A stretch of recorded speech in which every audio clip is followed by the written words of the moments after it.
Jai Baba, everybody. Welcome to the Lord Meher book reading. Today's 18th April, another Thursday out here. And we're going to read from page 2358. We're very happy to have you here with us, those who are with us on Zoom, and those who would be joining us later, and those who would be listening to the recording. And yeah, I'm just going to share screen. Yeah,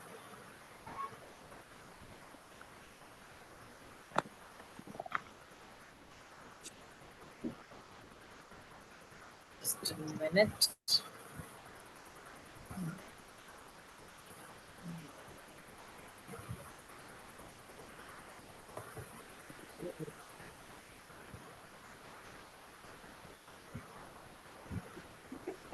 Also, what I've noticed over the years is that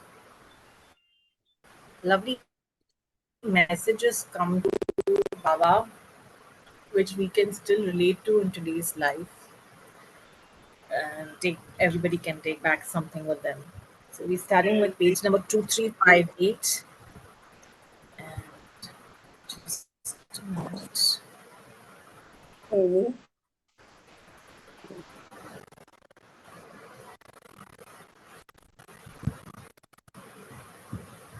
Ask everyone to just unmute yourself. I mean, to mute yourself while the reading is going on, and I'll call out to everyone to read one by one. So Rabji was shocked at the idea and immediately left with his sons. He felt confirmed that whatever the colonel had said was true. His mind revolted, and he began having disparaging thoughts about Baba. But within 2 to 3 months, his mental turmoil lessened, and he repented for not surrendering Noshir to Baba. Noshir became even more abnormal. The boy would visit tombs and graveyards and spend the nights there. Sorabji arranged his marriage, but the boy's mentality did not change. Sorabji was later to come to Baba's feet again and greatly repent for his mistake. The man who was so hostile to Baba in the beginning became a staunch worker in Meher Baba's cause and was the one who years later opened the first Meher Baba Center in Bombay. Footnote. The Bombay Center, started by Sorabji Siganporia, is still functioning. Noshir and his wife later stayed at Mehrabad for some months. During the period, because women were not allowed to step inside the Mehrabad estate, Baba accepted acceded to the request of some of his local lovers to give darshan in Ahmednagar. On Sunday morning, 6 June 1943, he met the women at a private function held at Khusru quarters. Perrine, Iren, and Gul Nagarwala, local Parsis, had come, as had Sailor Mama's wife, Najamai, who was living in Ahmednagar at the time. On this occasion, Baba explained to them about the difference between principle and practice. Truth indeed is the best principle or rule of life in practical life. However, while adhering to this noble principle, adjustments are at times essential and justified, essentially in cases where such adjustments contribute to the cause or benefit to others. For example, suppose a person is wrongly convicted of a serious crime like murder.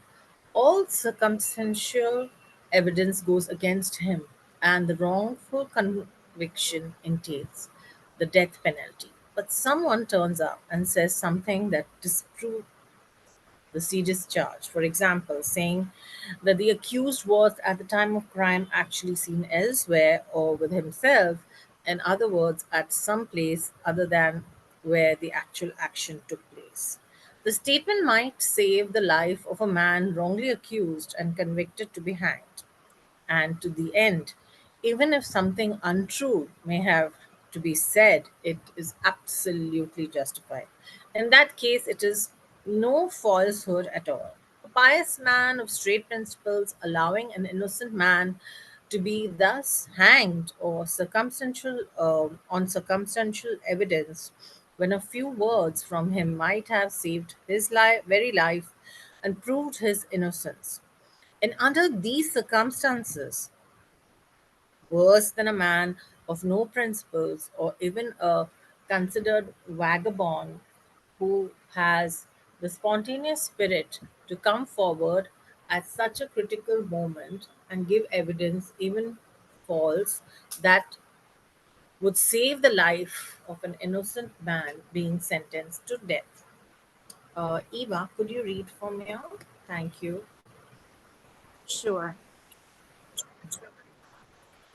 The former is a confused ideal for mere idealists who have neither the spirit nor grit for real action when needed, and who cherish their ideals only for selfish ends. Whereas one who has no principles but has the spirit of action whenever needed, even to rush into fire for the sake of others, is worth 1,000 idealists put together. What is the worth or use of an ideal, however sublime, which does not inspire one to action for the benefit or service of others? Baba then left at 11:30 a.m. for Meherabad. On Wednesday, 9 June 1943, Chagan's brother, Vasant Deshmukh, arrived to see Baba at Meherabad. Vasant had been a close disciple of Upasni Maharaj and was living at Sakori. He wanted to know whether he should continue living at the ashram now that Maharaj had dropped his body. And Baba assured him that he should. In Arangan, there had been a military camp during First World War. During World War II, a military camp was again stationed there, where the tuberculosis sanitarium is situated near Lower Meherabad. But the Meherabad structures, much to Pendu's relief, were not taken possession of. The army camp was quite a separate affair, and not a single building at Meherabad was commandeered. For the military personnel, Sarosh opened a cinema in Arangan. On the 9th, Baba gave duties to the Mandali to work there in his absence, as he was planning a trip to Lahore.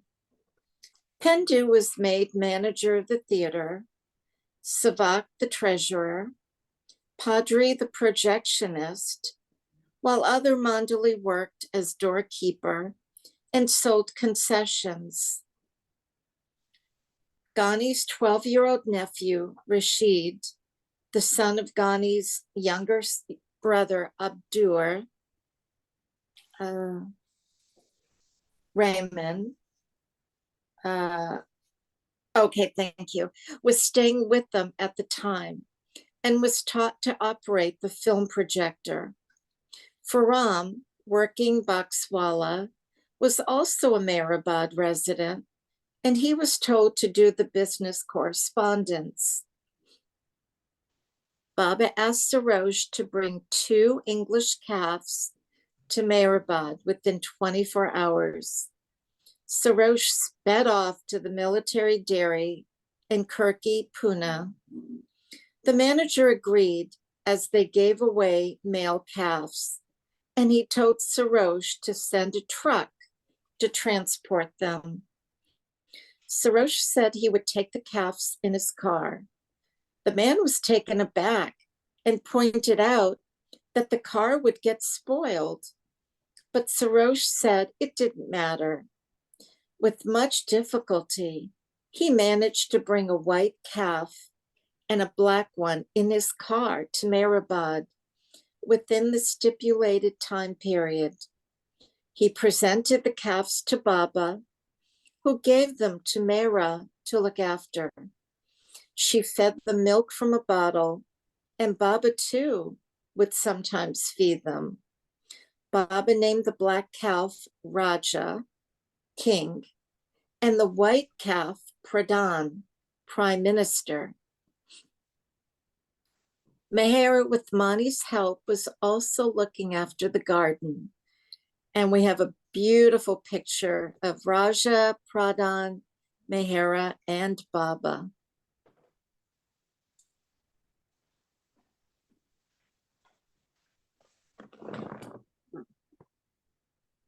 Baba began fasting on water from the 9th. Beginning Thursday, 10 June 1943, he shut himself in his room from morning until 3 p.m. After 3 o'clock, he would meet the Mandali until 5 p.m. and then go up the hill to see Mehera and Mani. Baba broke his fast after 6 days on the 14th. Although Shireen Mai's body had been disposed of at the Parsi Tower of Silence in Pune, Baba ordered a memorial for her and Shariaji erected on Meherabad Hill. And this work was carried out in June. When the memorial was ready, Baba, with his own hands, placed a few of their personal effects in it, a silver snuff box of Shiraji's and Shireen Mai's eyeglasses. Baba dictated the inscription on their tombstone, which reads as follows: an eternal memory of Meher Baba's blessed parents, Shariaji and Shrinmai, who are now merged in Baba's infinity. Baba took the women to see films 4 times that month, bringing them in a bus from Meherabad to Sarosh Cinema. At 8 a.m. on Friday, 25 June 1943, Baba held a special gathering of a few of his lovers and the Mandali to listen to songs and ghazals of Jigar, one of Baba's favorite poets, being performed at Meherabad. And footnote. Lord Meher, page 2360, footnote. Jigar was the pen name of the poet Ali Sikandar Murdabadi, uh, who lived from 1890 to 1960 from Meerut in northern India. Jigar was not subtle conscious, but his poetry was inspired and, according to Baba, conveyed the best of spiritual thoughts.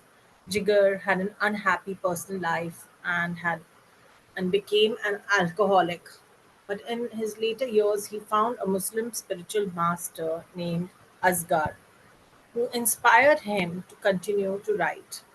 Meher Baba never met Jigar in person. However, when Jigar was on his deathbed in 1960 in Gonda, Uttar Pradesh, Baba sent a Hamirpur devotee named Baghel with a copy of God Speaks as a gift from Baba. Baghel presented the book, which Jigar touched to his forehead. Baghel told Jigar about Baba, and Jigar was consoled and happy. He sent his salutations to Baba, and soon after this, he died. You can continue. Baba was in an especially happy mood and composed a few of his own couplets on the spot. Baba also gave the special explanation and hint of what he remarked was the greatest spiritual secret. When you want nothing, you gain everything. He concluded, you will all be pardoned for all your past bad karmas. After making arrangements for the Mandali during his absence, Baba was ready to proceed to Lahore. Before leaving, he had the following circular sent to his lovers. I hereby desire you to know that I have before me two most important workings planned to be finished by the end of this year, 1943. The two spiritual workings referred to can be explained as follows. One, the Mandali who were with me for 5 days during the month of May last have got to be again with me and near me for 1 full month. And at any time during this period of 1 month, I have to give them either God realization, illumination, or inner experience according to their connection with me. This divine grace for the fortunate and deserving Mandali will also coincide with the breaking of my silence and the visiting of some places in India with them all.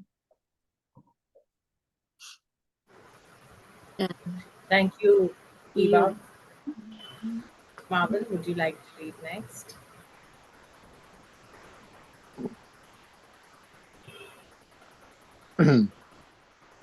Are we at the top? Two? Yep. Yeah. Two.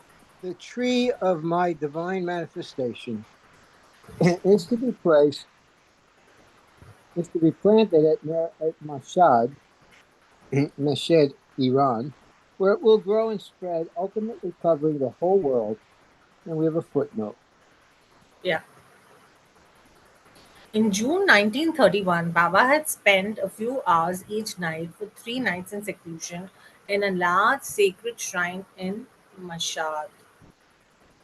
Continue, please.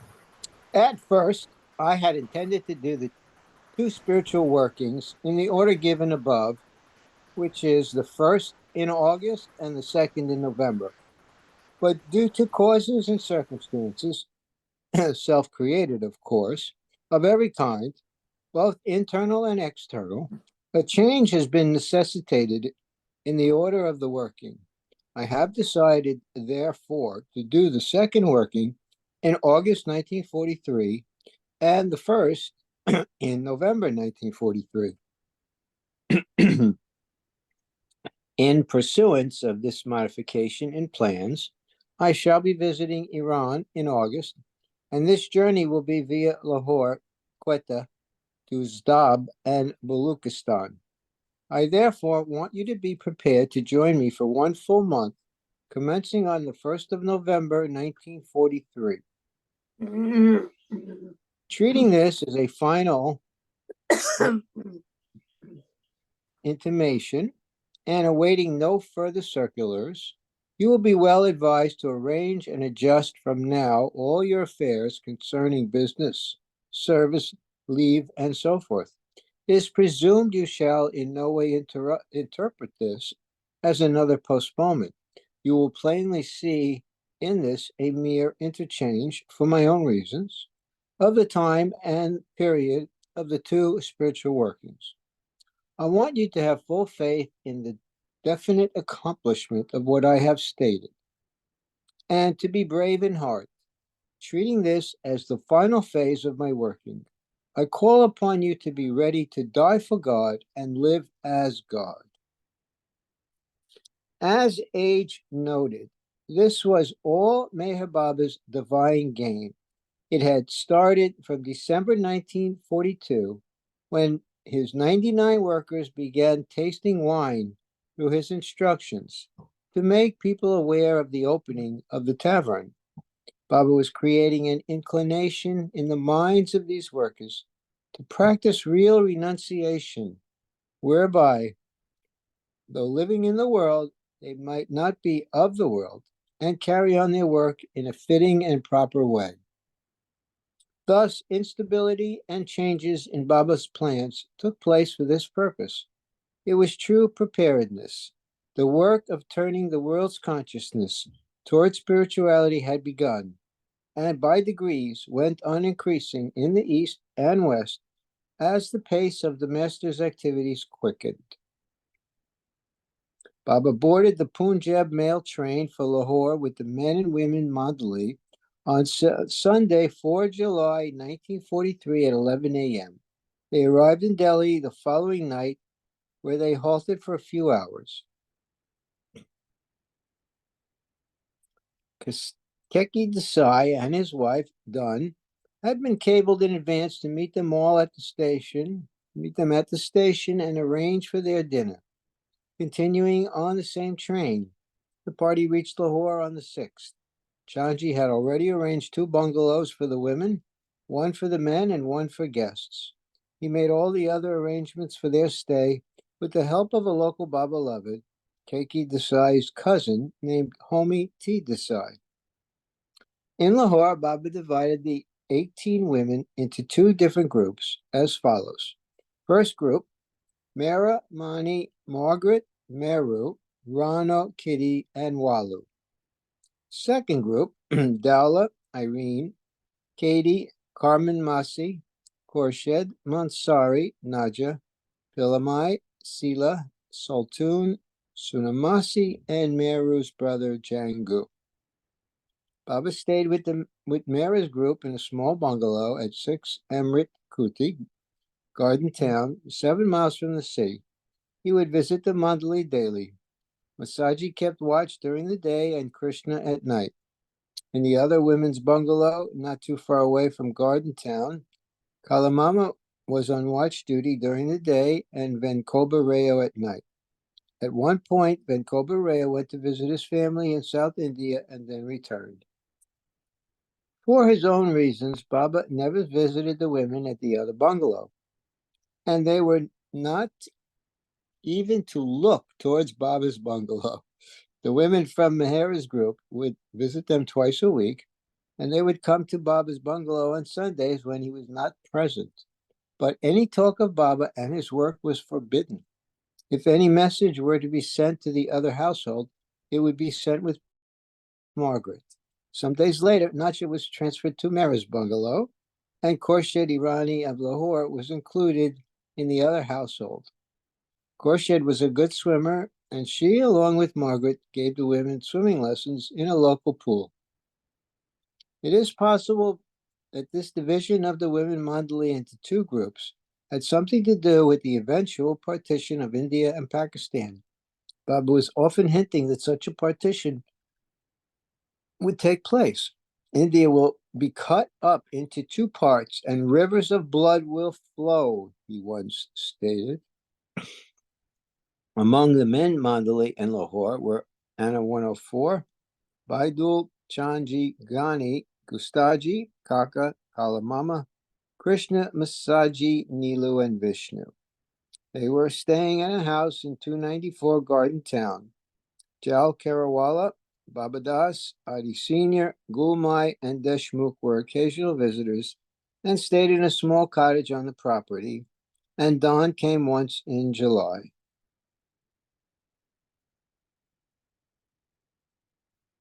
Thank you, Marvin. Rosalie, can you read next from the top of the page? Thank you.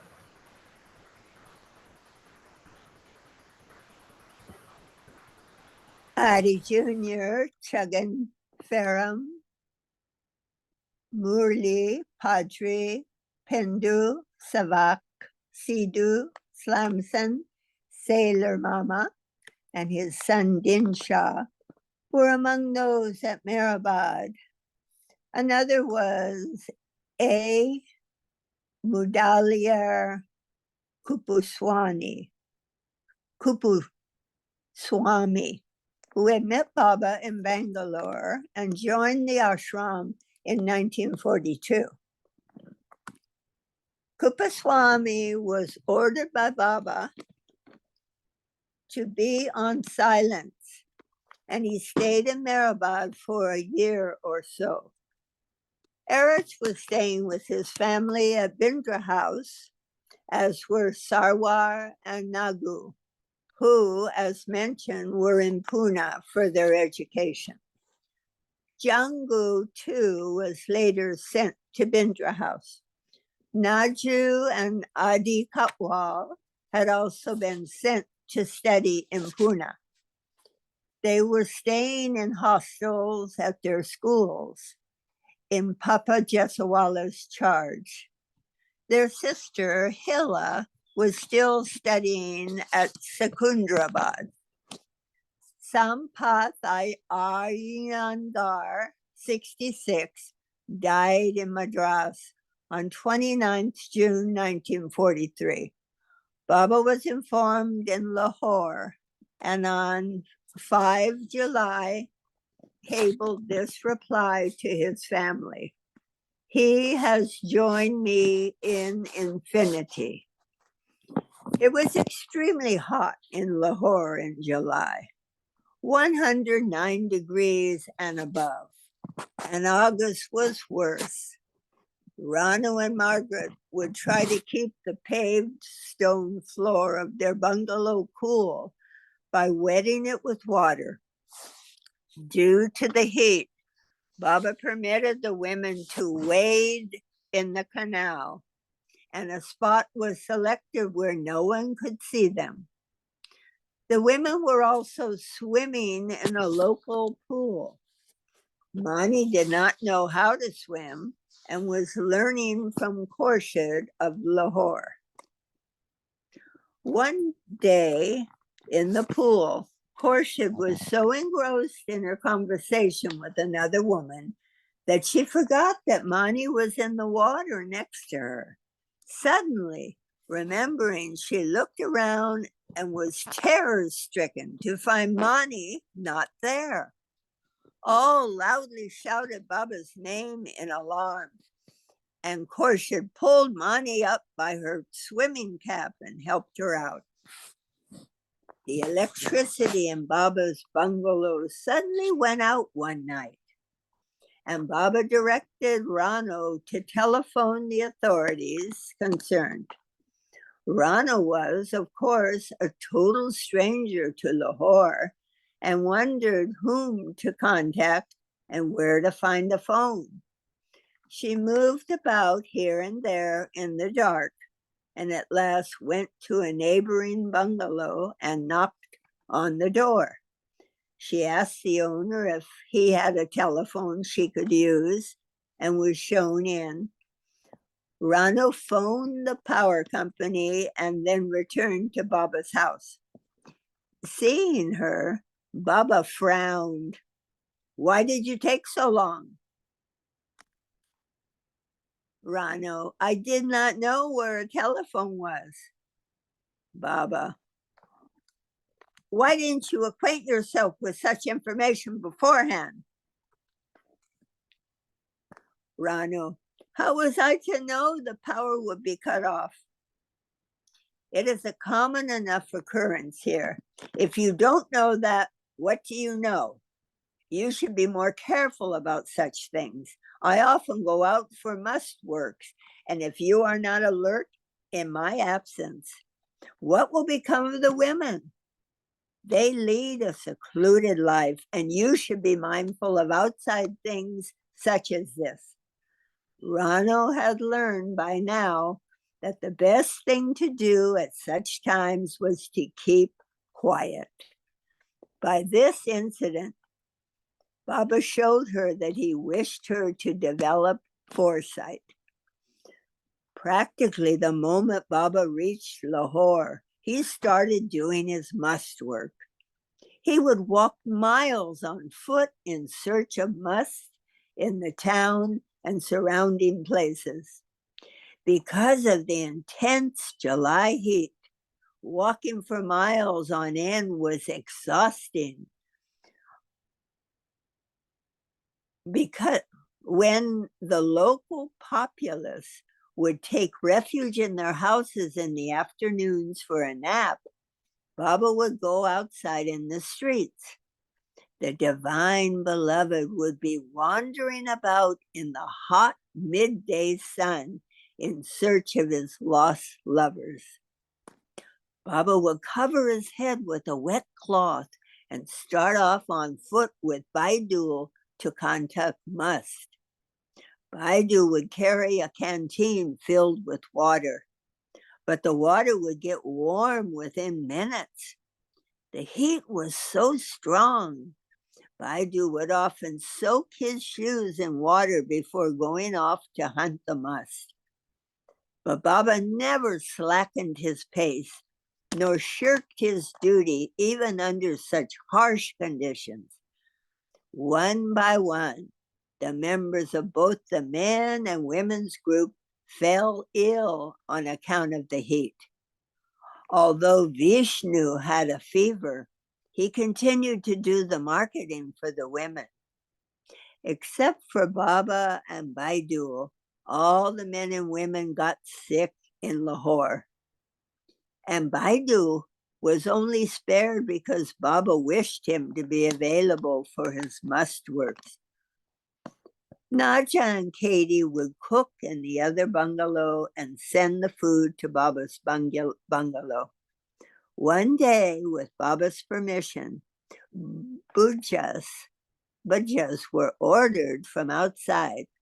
After eating them, no one had any appetite left. The food, as usual, came from the other bungalow, but none touched it. Kitty was managing the kitchen, and according to Baba's order, would not waste anything. So she sat down in the kitchen and once again started consuming the food all by herself. Mera observed her and asked, "For heaven's sake, Kitty, what are you doing? You will die." Kitty replied, "I will die, but die obeying." When Mera told Baba about it, he had a good laugh. Baba then forbade Kitty from eating anymore. Otherwise, given her nature, she would have kept on eating the whole night. Me Too, the parrot, was staying with Baba and the women in Amrit Kuti. Baba loved the bird dearly, and it, too, was very fond of Baba. The parrot would sit on Baba's shoulder and finger, and Baba would kiss it. There were still many pets left behind on Mehrabad Hill in the zoo. There were chickens, ducks, a pair of turkeys, and dogs, among others. During Baba's silence, Pendu was in charge of looking after these animals. While they were in Lahore, however, Baba cabled Pendu to have Chuggin give away the two monkeys, Lucky and Jumpu, to two of his followers, which they did. A black dog would visit Baba's bungalow in Lahore, and it would be fed daily. Then a puppy that was injured also began coming to the door. The women nursed its wounds and looked after it lovingly. But one day the puppy went mad, and Margaret was ordered to catch it and turn it over to Nilu to be destroyed. A few months later, on the morning of 1st October 1943, the black dog too went mad and bit Margaret.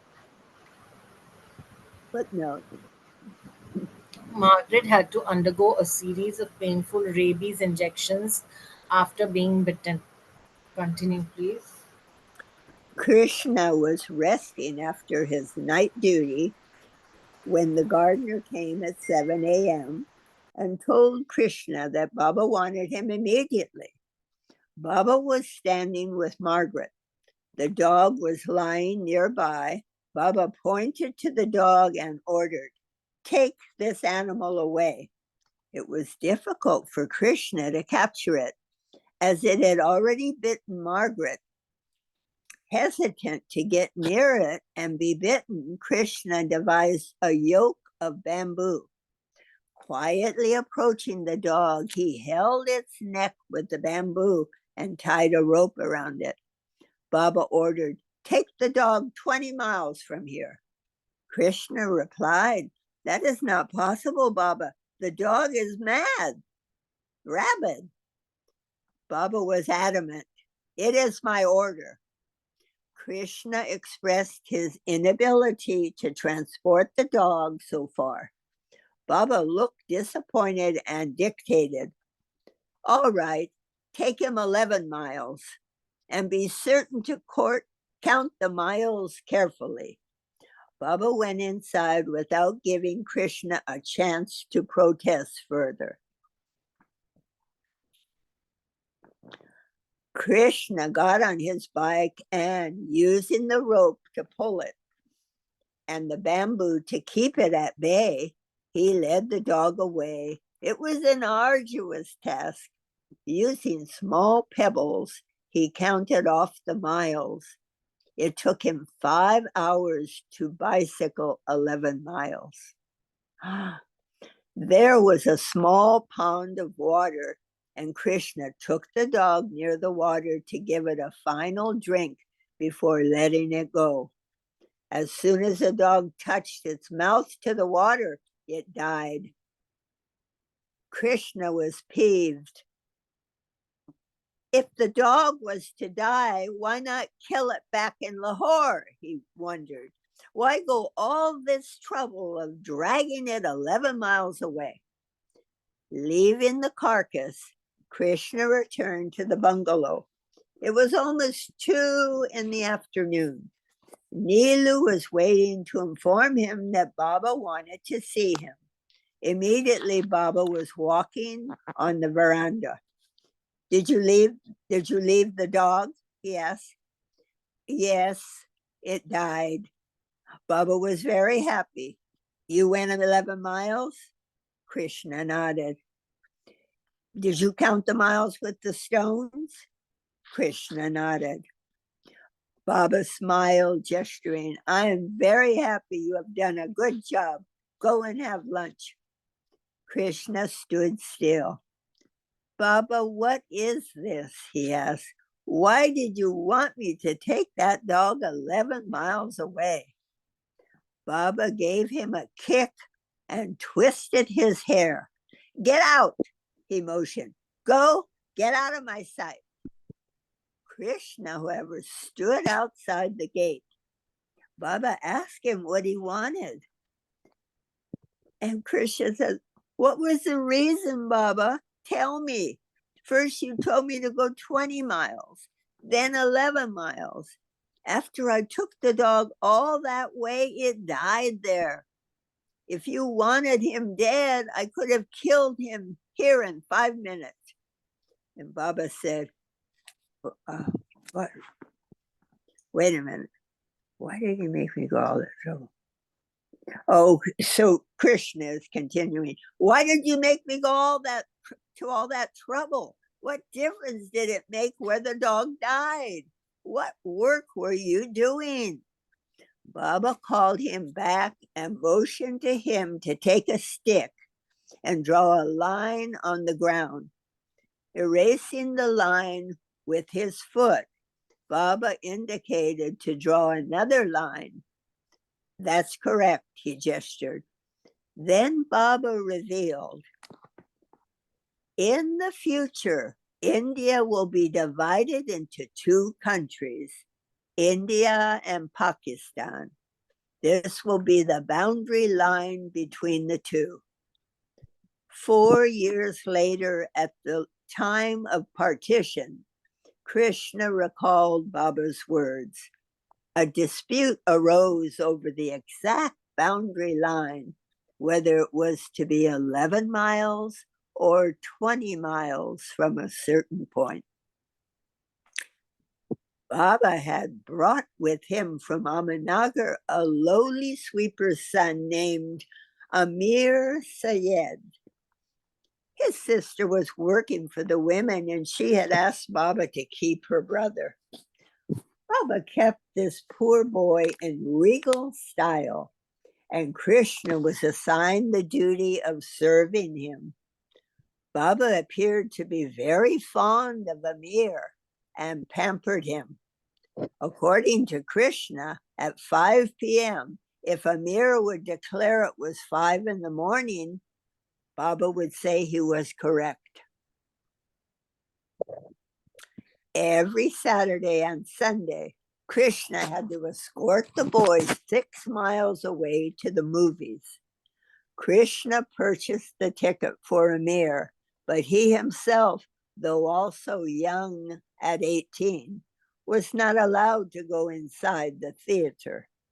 He had to sit outside like a servant, waiting for the boy to come out.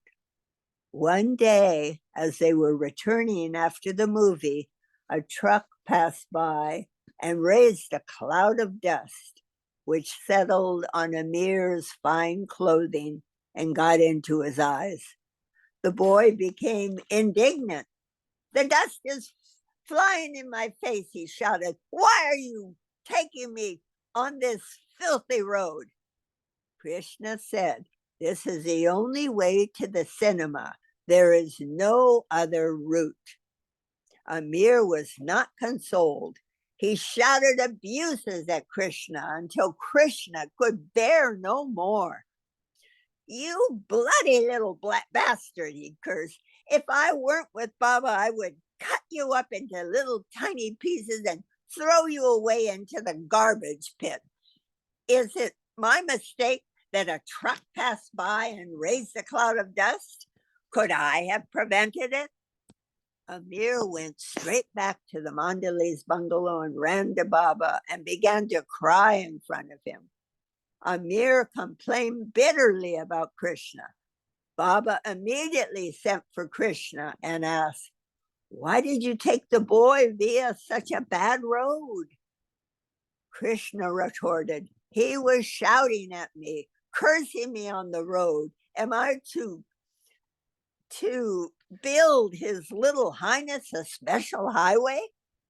For the first time, Baba slapped Krishna, and folding Amir in his arms, he directed him to go to his room.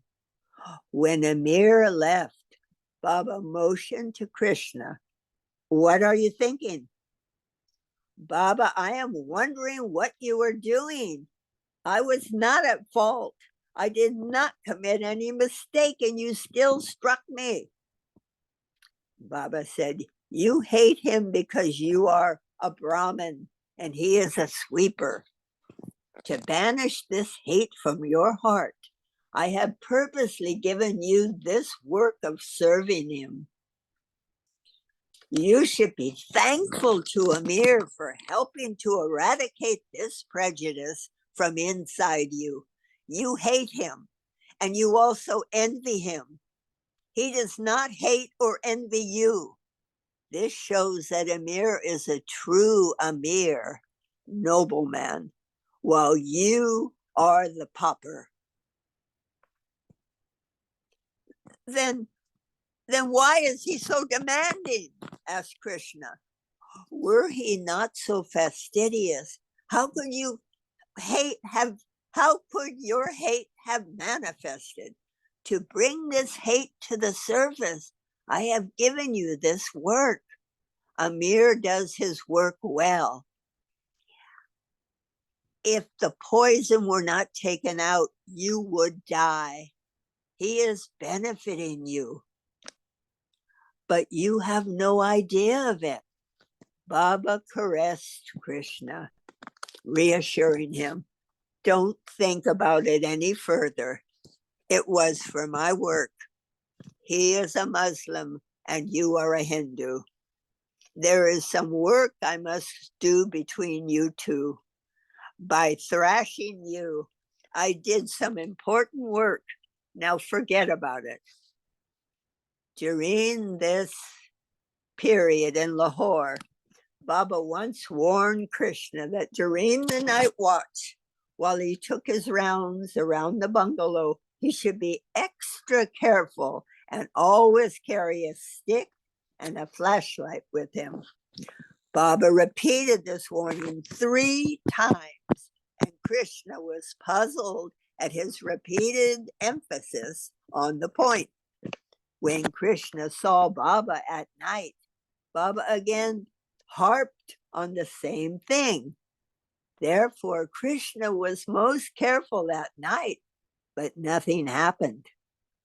He then began having thoughts that Baba was unnecessarily repeating things without any rhyme or reason, just to frighten him.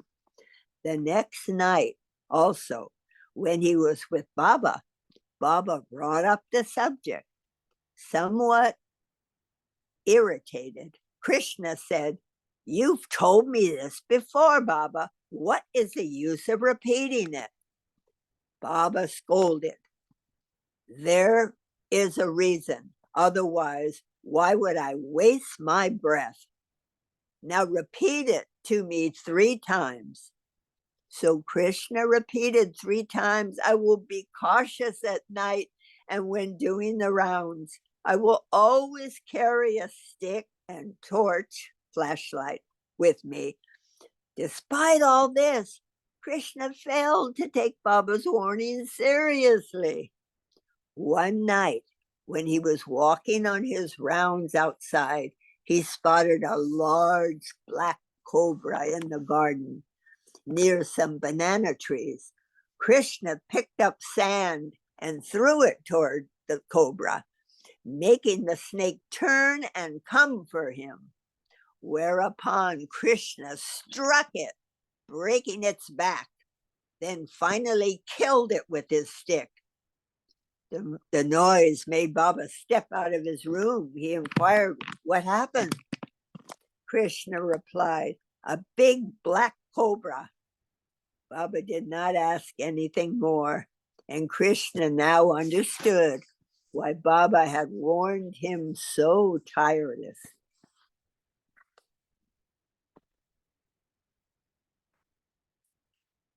Baba, accompanied by Baidu, Ghani, and Gustaji, left Lahore for must work in Chorkat on Thursday, 15 July 1943. After making the contact, when they were on their way to the railway station, Ghani and Gustaji were so exhausted that Baba had to hire a donkey to carry them. Baba and Baidu proceeded ahead to the train station. Both Ghani and Gustaji were so overcome by fatigue that they fell off the donkey and were late in arriving. The train was about to leave, but the station master delayed its departure on Baidu's request. Finally, both arrived in quite miserable condition. From there, they proceeded to Kul Mokal, leaving their luggage in a Punjabi hotel. They went to look for Must. Baba contacted a Must, Sayyid Ahmad Shah, a 4-foot tall, thin old man who was naked except for a sheet he carried. The old Must was most revered in the area and had an ashram with several disciples. After finishing his Must work, Baba returned to the hotel at midnight. The honest and sincere Sikh proprietor had stayed awake, awaiting Baba's arrival, and had dinner ready. He refused to accept payment, but on Baba's insistence was forced to take it. The man did not know Baba, but was highly impressed by Baba's expressive features and took him to be a great soul. On the 16th, in Kanganpur, at the very site of Baba, a Must named Sayyid Rahmatullah began dancing in ecstasy and welcomed Baba with joy. "Come in, come in. I was waiting for your arrival and I am ready for you." He then conducted Baba to a graveyard a mile away where he had made his abode, and Baba sat with him alone. This high must presented Baba with an old sack with a piece of iron and wood in it, which he said he had saved for this occasion for many years, and which Baba lovingly accepted. If any must gave anything to Baba, no matter how strange, Baba would be most careful to keep it safe in a special trunk, which was later stored at Meherabad. Were anyone to see what was inside this trunk, he would find it full of pieces of stone, broken glass, bits of iron, wood, and tattered clothing. But to Baba, these odd things were an invaluable treasure from his beloved must. In Lahore, Baba communed with a young naked must he had named Bap Dikrawali must, meaning the father and son must. The young must was cared for by his father, who claimed to be his son's disciple. The father himself resembled a must, though he was not. Baba seemed pleased with the contact. Thank you, Rosalie. Jai Baba. Jai Baba. Okay. Amy, would you like to read next? Hi, Jai Baba, everyone. Jai Baba. Just starting in, where do I start? Yo, from top of the page. Top of the page.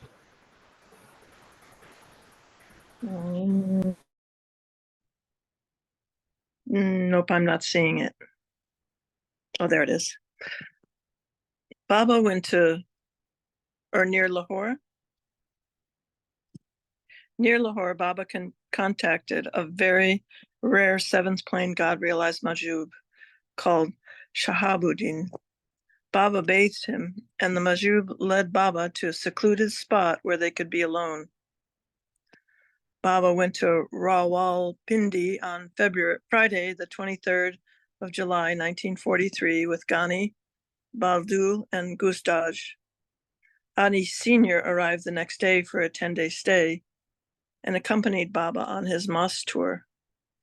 Don met them in Rawalpindi, where they slept out on the roof of a Musafir Khana, or a Muslim dharamshala, because of the heat. That day in Rawalpindi, Baba contacted a very old Mastani called Unti Mai. The old woman, who sat on a pile of bricks, naked except for a dirty sack covering her body, seldom let anyone approach her, but when she saw Baba, she called to him to come near. Baba climbed up the pile of bricks and sat with her. Hidden under the sackcloth was a piece of stale, moldy bread, which she offered to Baba, who ate it in front of her. Also in Rawalpindi, Baba contacted a quiet old must called Mastan Shah, who mostly sat across from a movie theater. Another contact was Nanga Khan, a naked must of the fifth plane, who would usually run around the town for about 5 miles at a stretch. When he was not running, he rested in a dirt pit alongside a road.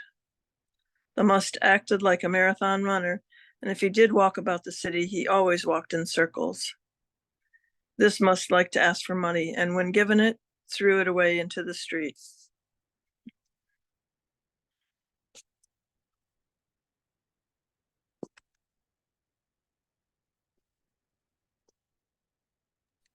Need more words.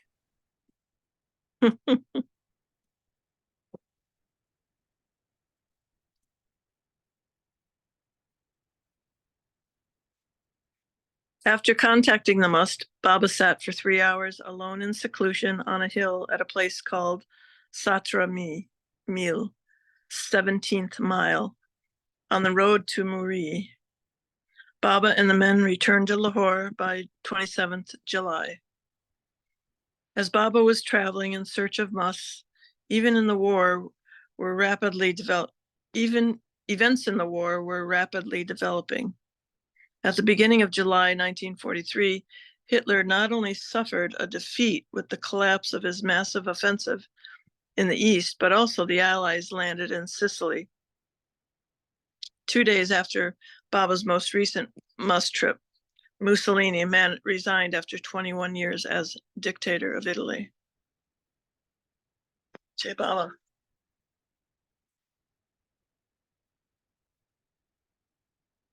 Dear, you can continue reading. Okay. Wartime Travel from Us, page 1943.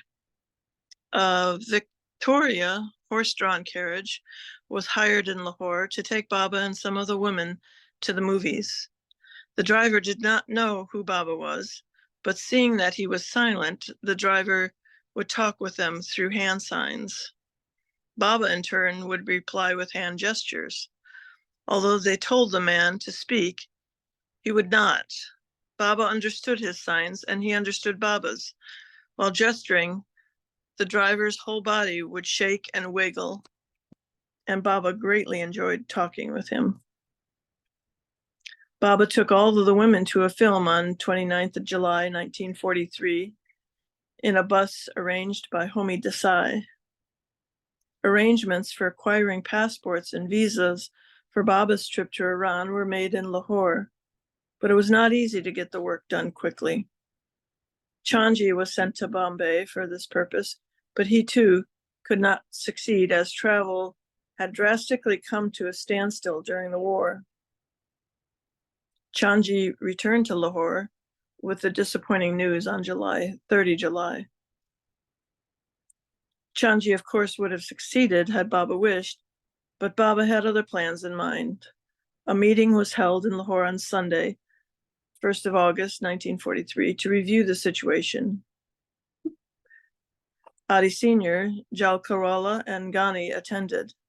The other men Mandali were also present, and certain decisions were made and intimated to his lovers by a circular, a portion of which follows. Due to the extraneous factors intervening and the abnormalities of times and circumstances, the passport formalities will require a good deal of time, not less than 3 months, to be gone through by the authorities concerned in India and Iran. Hence, the August program of a visit to Iran does not seem likely to be achieved as originally intended. Consequently, the November plan also automatically undergoes remodification. Taking all the factors, internal and extraneous, into consideration, I have therefore arranged: 1, the visit to Mashhad, Iran, to take place before the end of December 1943 at the latest. 2, the program of a month's stay with me and near me to begin from the 15th of January 1944 to the 15th of February, the date of my birth, according to the Zoroastrian calendar.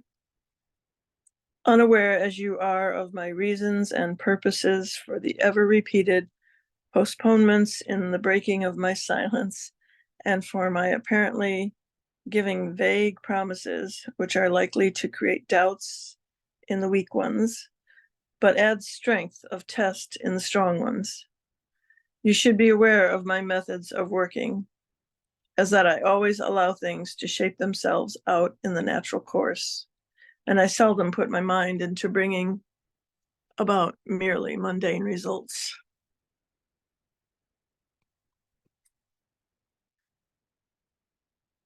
I feel sure you will not get dismayed over this new and latest modification in plans. The passport business is nothing more than a material incident to be achieved by material means. I therefore emphasize and repeat once again for you to have full faith in the accomplishment of what I have stated, and to remain brave in heart, even if God's ways for the time being seem inscrutable. Seems a lot like COVID, doesn't it? On the 5th, this circular was mailed from Lahore to the devotees concerned. On the evening of Monday, 2nd of August, 1943, Baba left Lahore on the Bombay Peshawar Express for Taksil with Ghani and Baidul. Jal Kerala was told to join them in Peshawar on the 4th. Baba crossed the frontier the next day and returned to Lahore on the night of the 6th after contacting Mas en route. In Peshawar, Baba had contacted the Mast, Ashok Baba, who had turned Majub-like since their previous contact. The Mast had become incontinent and seemingly immovable in his hut, in his own filth. Baba also contacted a seeker, much revered in Peshawar, called Mishkin Shah Malang, whose abode was in a Muslim shrine where he kept a sacred fire, or duni, burning night and day. Also in Peshawar, Baba contacted a somewhat wild Jalali Mast called Ashok Shah, who lived totally naked in a hut in a cemetery. Footnote: Ashok Shah was also called Nanga Baba. Nanga Baba means the naked Baba. Continue, please. This Mast smoked a hookah and abused whoever approached him. Even though old by then, he was quite fearsome and brandished a large, heavy knife at times. Whenever anyone came near him, he would strike a piece of wood with the knife. Baba approached him twice, but because of the old Mas' fiery nature, it was not possible to have a satisfactory contact. Another strange Jalali type Mast in Peshawar was Kyam Baba, who lived in a tiny room where he had stored hundreds of tin cans. He always had a fire burning inside his hut, even on the hottest of days. He would sit before his fire, writing by hand page after page of notations, seemingly in connection with his current conversation, which for reasons unknown to those present consisted almost exclusively of crime and punishment. Kyam Baba would be heard to shout out, "Give the poor bastard 2 years, or fine that crook 50 rupees, or hang that murderous wretch, or no, let him go, he is innocent." Baba's contact with him was good. Thank you, Amy. Thank you, yeah. Okay, I see Ralph is in nature, so I guess he won't be reading. Yeah. After the significant must work, Baba left Lahore a week later. On Thursday, 12th August 1943, on the Punjab Mail, accompanied by Chanji, Ghani, and Jal Kirawala. They arrived in Delhi the following morning and were met by Keki Desai's family, who, according to Baba's instructions, had brought a meal of tansak. Gansak is a Parsi famous dish. Continuing, Baba arrived back in Mehrabad on the evening of the 14th, where he checked upon the Mandali's activities and gave each instructions about carrying out their duties.